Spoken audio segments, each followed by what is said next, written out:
तो दोस्तों finally Conjuring 4 का टीजर ट्रेलर आउट हो चुका है और इस फिल्म का नाम होगा कॉन्जरिंग द लास्ट राइट्स। आज तक जितने भी ट्रेलर आ रहे थे वो सारे के सारे बेकार थे या फिर फैन मेड थे, लेकिन ये ओरिजिनल है और ऑफिशियल है जो कि 5 सितंबर को रिलीज भी होने वाली है। और आज की वीडियो में वॉरेंस के सबसे डार्केस्ट और भयानक केस को मैं डिस्कस करते हुए इस मूवी के प्लॉट को ब्रेक डाउन करने की कोशिश करूंगा, जहाँ पर इनका सामना शायद से खुद डेविल से या फिर कोई बहुत ही भयानक डीमन से होने वाला है। और ये जो मूवी है वो स्मॉल फैमिली केस से जुड़ी हुई है, यानी कि उसी के बेस पर ये मूवी होगी। और शायद से ये मूवी द नन 2 के आखिरी सीन को भी जोड़ेगी। एज वी ऑल नो कि लॉरेन वॉरेन जो है वो सिस्टर आयरीन की ही वंशज है, या फिर ये कहें कि ये दोनों ही सेंट मैरी की वंशज हैं, इसलिए ही इनके पास खास शक्तियां भी हैं। एनीवेज, अब बिना किसी देरी के चलते हैं सीधा Conjuring the last rites breakdown की तरफ। ट्रेलर टीजर की शुरुआत में हम देखते हैं वॉरेंस के घर और म्यूजियम को, जहां पर एड हम सभी को बताते हैं कि यहाँ पर कुछ भी छूना मना है, क्योंकि हर एक चीज श्रापित है या फिर किसी रिचुअल में इस्तेमाल करी हुई है। जहाँ पर हमारा मेन फोकस क्रूग्ड मैन के खिलौने पर, नन यानी कि वैलक की पेंटिंग पर, samurai mask, palm with a बोल एंड सबसे मेन एनाबेल डॉल के ऊपर होता है। यानी कि ऐसा हो सकता है कि इस मूवी के अंदर जिस केस को वॉरेंस हैंडल करने वाले हैं उसके अंदर जो डीमन होगा वो शायद से इन सभी चीजों का इस्तेमाल कर सकता है। और इस फिल्म के अंदर जो केस दिखाया गया है वो है स्मर्ल परिवार हॉन्टिंग का, क्योंकि जब वॉरेंस इन्वेस्टिगेशन के लिए जा रहे होते हैं तभी हम पुलिस टेप्स के जरिए देखते हैं कि वहाँ पर कुछ हादसा हुआ था। और ये घर और इलाका होता है वेस्ट पिट्सटन, पेंसिल्वेनिया, यूएस का, और इस इलाके के अंदर ये केस घटित हुआ था। टीजर से हमको ये पता चलता है कि इस परिवार के अंदर जैक और जेनेट स्मर्ल के साथ साथ उनकी 4 बेटियां और जैक के माता पिता जॉन और मैरी भी हैं। साथ ही साथ उनका एक डॉग भी यहाँ पर रहता है। टीजर के अंदर हम सेम नंबर ऑफ कैरेक्टर्स को देख पाते हैं जिनको हॉन्ट किया जा रहा था, यानी कि ये केस इसी भयानक केस से जुड़ा हुआ है जो कि असल में घटित हुआ था। और इसी केस को सॉल्व करने के लिए वॉरेंस यहाँ पर आते हैं, जिनको रोकने के लिए डीमन उनके पीछे भी लग चुका है। अब वॉरेंस ये भी बताते हैं कि उन्होंने कम से कम 1000 केसेस को सॉल्व किया है और 10,000 केसेस देखे भी हैं, लेकिन ऑब्वियसली सब रियल नहीं होते। अब टीजर के अंदर आगे दिखाया जाता है कि स्मर्ल परिवार के अंदर जैक काफी परेशान होता है and he can feel the hauntings inside the house. साथ ही साथ हम नोटिस करते हैं कि लॉरेन की बेटी जूडी अब बड़ी हो गई है और उस पर भी किसी डीमन की नजर होती है। शायद केस लेने की वजह से ये सब हो रहा था, और किसी का हाथ हम जूडी के कंधे पर साफ साफ देखते हैं। अब स्मॉल परिवार के अंदर भी उनकी लाइट जो होती है वो गिर जाती है। उनकी छोटी बेटी के साथ हॉन्टिंग होती है, जिसके अंदर एक बूढ़ी लेडी का गोस्ट उसको डरा रहा था।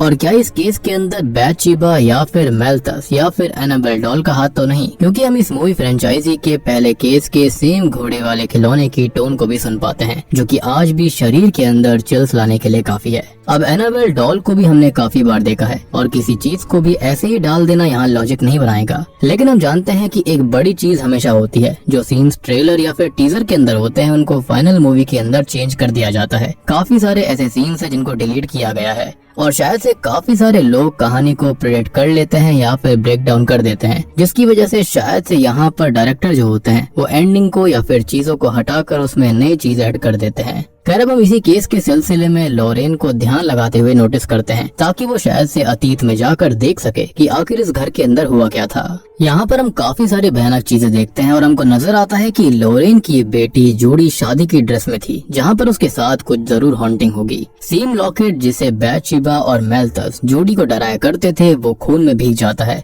विच एक्सप्लेन्स कि ये क्लियर वार्निंग है डीमंस की तरफ से वॉरेंस के लिए कि अब वो केस को कंटिन्यू ना करें, नहीं तो बहुत कुछ भयानक होगा। और जूडी के साथ पक्का यहाँ पर कुछ ना कुछ खतरनाक होगा जो कि लॉरेन सहन नहीं कर पाएगी। अब लॉरेन यहाँ पर क्लियरली फील कर पाती है कि कुछ ना कुछ गड़बड़ है, जैसे कि उससे कुछ ना कुछ गलती हुई हो। और केस के अंदर हम एनाबेल और 3 नए गोस्ट को भी देख पाते हैं, यानी कि यहाँ पर एक नहीं बल्कि कई सारे केसेस के डीमन साथ आएंगे, या फिर मेल्थस कुछ अलग ही प्लान कर रहा होगा। शायद इस घर के अंदर मौजूद स्पिरिट्स का वो इस्तेमाल कर रहा है, और ऐसा मैंने क्यों कहा इसके बारे में मैं आपको अभी थोड़ी देर में समझाऊंगा, और वो बहुत ही मस्त बात होगी, तो वीडियो को एंड तक देखते रहिएगा। मुझे पर्सनली फील हो रहा है कि यहाँ पर डीमन है जिसके पास में पास्ट में जाने की शक्ति हो सकती है, और उसने कुछ तो पक्का चेंज कर दिया है, क्योंकि हमको पास्ट की काफी सारी झलकियां दिखाई गई हैं, और ये सब स्मॉल परिवार से ही जुड़ा हुआ है, क्योंकि उनके साथ भी बहुत ही ज्यादा भयानक चीजें घटित हो रही हैं।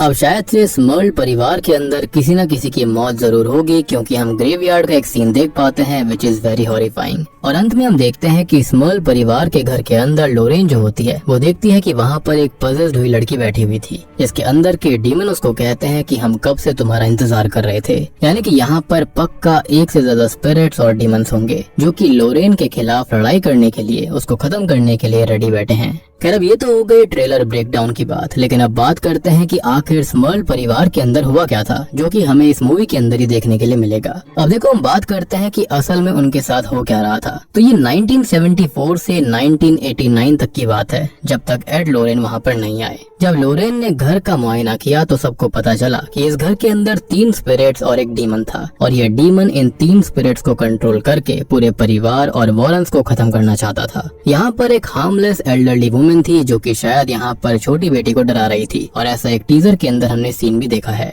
यहाँ पर एक जवान और वॉयलेंट गर्ल की भी आत्मा थी।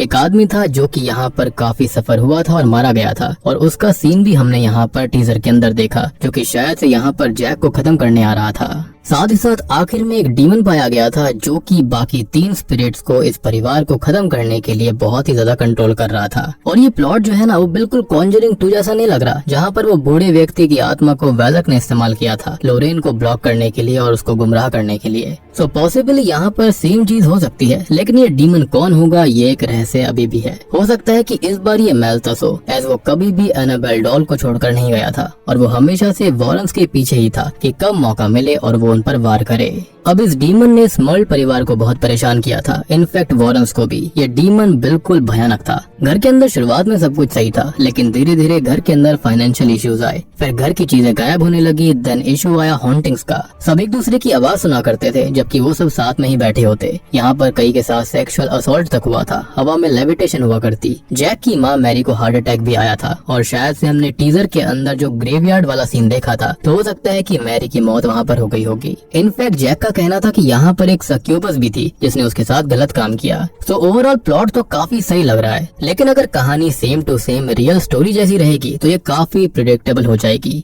एज कॉन्जरिंग 2 के अंदर भी सेम काइंड ऑफ प्लॉट था, लेकिन मुझे लगता है कि जैसी हाइप कॉन्जरिंग लास्ट राइट की चल रही है उस हिसाब से चीजें पक्का थोड़ी बहुत डिफरेंट रहेंगी, और हम कुछ ऐसा देख पाएंगे जो कि हमको पक्का चिल जरूर देगा। तो दोस्तों ये थी स्मर्ल परिवार की रियल कहानी और इस टीजर ट्रेलर का ब्रेकडाउन जो कि है कॉन्जरिंग द लास्ट राइट्स का। उम्मीद करता हूँ कि आपको ये जरूर पसंद आया होगा, लेकिन देखते हैं कि रियल मूवी के अंदर क्या होगा। और जब ट्रेलर आएगा तो उसके अंदर हमको और भी काफी सारे सीन्स देखने के लिए मिलेंगे, जिससे कि हम और भी ज्यादा कहानी को प्रेडिक्ट कर पाएंगे। तो तब तक के लिए सब्सक्राइब कर लीजिए, क्योंकि ट्रेलर ब्रेकडाउन में मैं जल्दी से जल्दी लेकर आऊंगा, यानी कि जैसे ही वो रिलीज होता है। और जब मूवी आएगी तो उसका एक्सप्लेनेशन तो आपको सबसे पहले यहीं पर देखने के लिए मिलेगा, जिसके लिए आप जल्दी से चैनल को सब्सक्राइब कर लीजिए। वीडियो पसंद आई तो लाइक कर देना, और आप बताइएगा कि आपको क्या लगता है कि यहाँ पर कौन सा डीमन होने वाला है। Do let me know in the comment section. तो मैं आप सबको मिलता हूँ अगली वीडियो के साथ।